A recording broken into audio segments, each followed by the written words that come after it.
Stormin Norman. So guys, this is my second Pro XP. This is my Pro XP 4-seat. You may have already seen my Pro XP 2-seat, but just wanted to make this video to show you guys what has become a common issue with the Pro XPs. I had the issue in my 2-seater as well as the 4-seater. This would be a shifter cable. This is a shifter cable. I've already changed this shifter cable out of Stormin Norman, put a new one in. Did not make a video of that because it was just me cussing a lot because it's not easy. So anyway, this is my shifter cable. Sorry, holding a selfie stick. And so I'm gonna give it a little tug. And as you can see, it frayed and broke the cable. Now I have had this happen on Big Red too, my turbo 4-seat, but my turbo 4-seat, it started kind of getting out of sync, and it took about a year before that cable to break. Both of these Pro XPs, as soon as I noticed the shifter out of sync, it was within an hour that the cable broke. But the issue ends up being all in the secondary clutch. So the secondary clutch from the factory may or may not be aligned with your primary. So you have to check that to see. If you take this clutch cover off and crank your machine and that secondary is spinning freely while you're in park or neutral, it's not aligned properly. And you're gonna have to go and either add or remove these little shims. Now, if you have to remove them, that's really easy. If you have to add them, you're gonna have to order some, and chances are your local Polaris dealer is not gonna have this part number, because these shims, to my knowledge, only comes in the 2020 Pro XP and the 2020 Rangers. That's the only part number this is used for, are those two machines. So, and I've seen these online for as much as 15 bucks a piece, but I got these off of Partzilla for like 40 cents a piece. Ordered a bunch of them just in case I needed some later. And if the part number doesn't come through clear, I'll put that on here. But yeah, so that's it. So I'm gonna bust this open and show you what it looks like now. Put some shims in it and show you what it's supposed to look like. All right, you're gonna take the hose clamp off this first. Pull this tube off. You got 14 bolts around your clutch cover.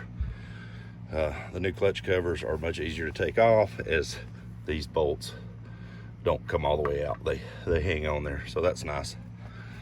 So take those off, slide your clutch cover off, and you'll have complete access to your clutches. So you want to get your foam and stick it in the primary and try to get it as centered as you can.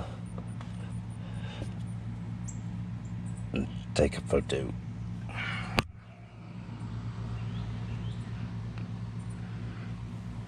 And you can see there that my belt is touching the front of the primary. So I'm gonna add shims to the secondary to get this belt to move over to the center.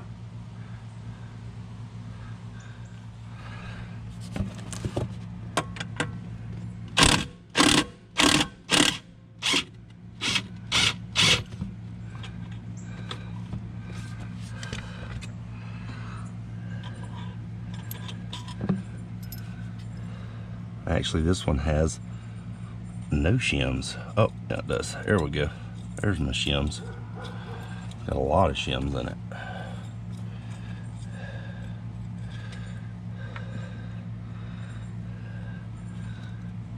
Let's see how many it has. 1, 2, 3, 4 shims. All right, so I bought a bunch of these shims. If you go to partzilla.com, they're pretty cheap. I wanted to say these things were about 40 cents a piece, and I've seen some websites selling them for $15 a piece. But I ordered from Partzilla, pure Polaris part. I'm gonna go ahead and add 2 and see what happens. Now you are supposed to take the belt out first, but I'm cheating. Leaving the belt on.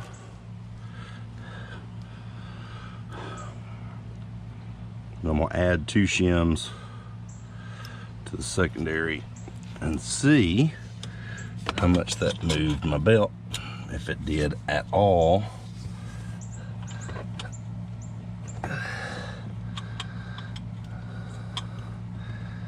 If I can get the daggum shims to go in there. Here we go.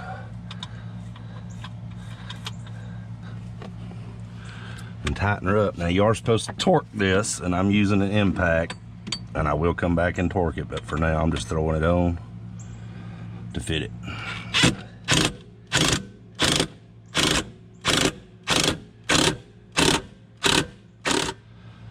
All right, let's see where we're at now.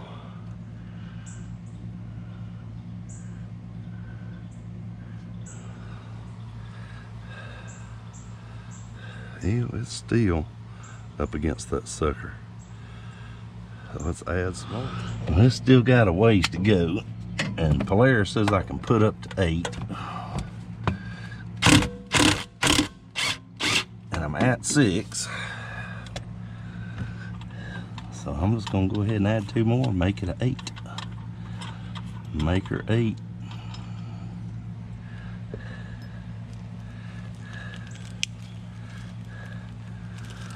And I thought I saw somewhere on somebody's website that they've added up to 11, but I'm gonna stick with what Polaris says and only go up to 8. And after that, if that doesn't work, I'll have to figure something else out. Come on, get in there.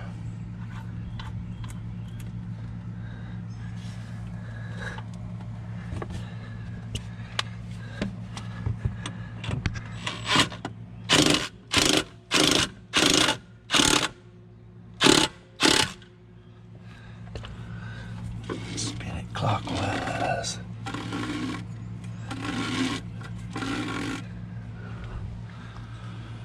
All right, got 8 of them in there now. Let's check and see what it looks like now.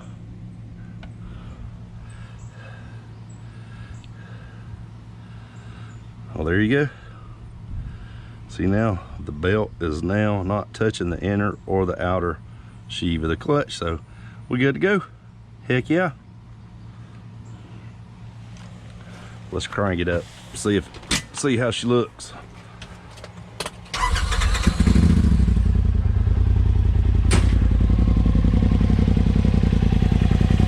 Oh yeah, oh yeah.